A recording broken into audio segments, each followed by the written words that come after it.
Sa Jesus mingon ngadto sa mga Hudiyo, ang akong amahan nagbuhat hangtod karon ug ako usab nagbuhat. Tungod niini misamot hinuon ang tinguha sa mga kadagkuan sa mga Hudiyo sa pagpatay kaniya. Sanglit dili lamang kay gilapas niya ang balaod sa adlawng igpapahulay, kundili miingon pagayod siya nga ang Dios iyang amahan, ug sa ingon niini gipakasama niya ang iyang kaugalingon sa Dios. Busa mitubag si Jesus kanila, sultihan ko kamo, ang anak walay mahimo sa iyang kaugalingon, nagbuhat lamang siya sa nakita niya nga gibuhat sa iyang amahan. Ang gibuhat sa amahan, gibuhat usab sa anak. Kaya ang amahan nahigugma sa anak ug nagpakita ngadto sa anak sa tanan nga iyang gibuhat. Ug ipakita pagayod kaniya sa amahan ang mga butang nga labi pang kahibulungan kay niini, ug mahibulong kamong tanan. Kay ingon nga banhawon sa amahan ang mga patay ug hatagag kinabuhi, banhawon usab sa anak ug hatagag kinabuhi ang buot niyang banhawon. Ang amahan dili maghukom kang bisan kinsa, kay gihatag niya sa iyang anak ang higpit nga katungod sa paghukom, aron ang tanan magpasidungog sa anak, ingon nga sila nagpasidungog sa amahan. Ang dili magpasidungog sa anak, dili usab magpasidungog sa amahan nga nagpadala kaniya. Sultihan ko kamo, ang mamati sa akong gisulti ug mutuo kaniya nga nagpadala kanako, may kinabuhing dayon. Siya dili silutan, kay nakalatas naman siya gikan sa kamatayon ngadto sa kinabuhi. Sultihan ko kamo, taliabot ang panahon ug kini miabot na, nga ang mga patay makabati sa tingog sa anak sa Dios, ug mabuhi ang magpatalinghuhog niini. Ingon nga ang amahan mao ang tinubdan sa kinabuhi, gihimo usab niya ang iyang anak na tinubdan sa kinabuhi, ug iyang gihatagan ang anak sa katungod sa pagsilot, kay siya mauman ang anak sa tao.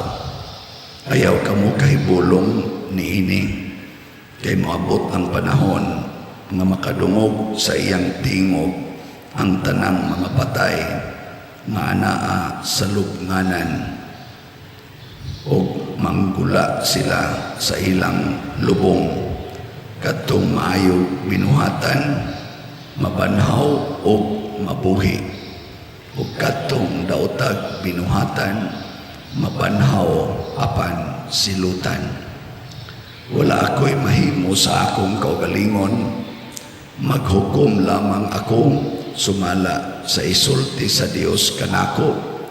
Busa ang akong hukom matarong, kay wala man ako magtinguha pagbuhat sa akong kabubuton, kundili sa kabubuton sa nagpadala kanako. Ang Ebanghelyo sa Ginoo. Pregod ikaw, O Kristo. Kanang tao nga hapit na mamatay, magkanam og kalawom ang tingog. So ako nalaning dawaton nga murag dol-dol na gini mamatay. Unya nindot man sa dang gisulti ni Kristo nga basta maayo na mo binuhatan, matay man tuod, pero banhaw pagbalik aron magpuyo sa kinabuhing dayon. Niya kadto kunong bati o binuhatan, iyawan-on og binuhatan, mabanhaw aron silutan. Sige, lingiyay mong tupad. Hinaw sa maron imong binuhatan, bati iyawan-on o Diyos nun. O na, mabitang naingon ko nga, daghan kay diha, nga nindot og tingog, wa mapagaw, pero gigamit sa pagpanglibab, gigamit sa pagpangasaba, gigamit sa pagpangaway, gigamit sa pagdaot sa ilang isig katao. O nang ako pasalamat sa Ginoo nga ang akong tingog kasagaran gigamit sa pagsangyaw sa maayong balita. Mauning napagaw kay way hunong-hunong ang mga appointments, siging recollection. Ya karon ra bang adlaw na ako'y duha ka recollections. Ambot di ba kani makancel? Di man makaya ang tingog. Siunan ka magsulti ko gikan alas 9 hangtod alas 5 sa hapon. Sa inyong paminaw na pa ni ikabuga. Wa na patyon na ni niya. Salamat sa Ginoo nga ang akong tingog nga katong nindot-nindot pa paminaw nagamit sa pagpamaligya og slots. Kani mo rag lisod aning baligya.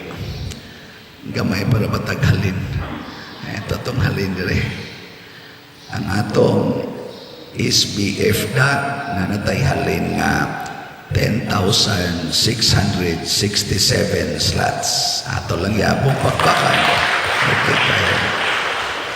Niya ang atong JPHJ natag 100 per slot para sa tong fiesta na natay halin nga 4,915 ka slots. Pakpakya po. Ako lang ining tiwason nga kung tingog aron makapalit yung og slots. Nyagwa na dyan ko'y tingog, magsinyas-sinyas na lang ko ganaana, no? Ang sama na, slots lang yapo, no? Ay na lang na, ato gining gamiton kay mamatay magitang tanan. Matod pas Ginoo, diri sa unang pagbasa, bisan ang inahan nga malimot sa iyang anak nga masuso, ang Ginoo dili gyud malimot kanato. Una kining ato mga buhat di ginikalimtan sa Ginoo. Og dautan iya ginang i-record, og maayo iya sad nang i-record. Kinsa ninyo dinhi nga mga asawa nga makasiguro nga ang inyong gibuhat sa inyong bana maayo. Tas ang kamot. Wa mo'y siguro. At least na itulo kanang inyong mga bana, mga asawa, maunay unang sukdanan kung maayo ba mo binuhatan. Kisa sa dini nga mga bana nga makasiguro yun nang iyang ibuhat siyang asawa, maayo. Tas kamot. Mga yawan-on giday mong tanan. So, pagbago na mo. Pagbago. Kinsa ninyo din nga parishioners nga makaingon mo ang akong gibuhat para sa simbahan, maayo. Tas kamot. Maayo. Okay. Siguro ko na malit yung mong slots. Pero sige lang mong simba din sige simba, sige pangayo, pero digin mo muhatag, patay mo diya. O na, ang maayong buhat, mauni ang mga buhat, samahan. Niya matod pa ni Jesus, ang anak, magsunod rin na sa buhat, samahan. Ang tinuod nga anak, magsunod sa buhat, samahan. Niya si Jesus isip anak sa Dios, iyang gihimo ang iyang kaugalingon nga model, isip tao, isip ang magsasangyaw sa kaluwasan. So kita sad musunod tas gibuhat ni Jesus Kay si Jesus, tao nga tinuod sama nato o nagpakita unsay angay buhaton sa tao. Ganiha, di ta ko gustong manaog. Ako tatong pukaon si Father Arnel atong akong assistant si pamisahon. Inako, si Kristo dito sa krus, hapit wa na itingog, nitingog lang yapon. 7 last words na lang ang iyang nabuhat, pero nitingog yun siya. O nakaroon, bisag hapit na ko ay tingog, mutingog lang yun ko. Kaya pa may gamay. Dinilang ko kutok. Sige na.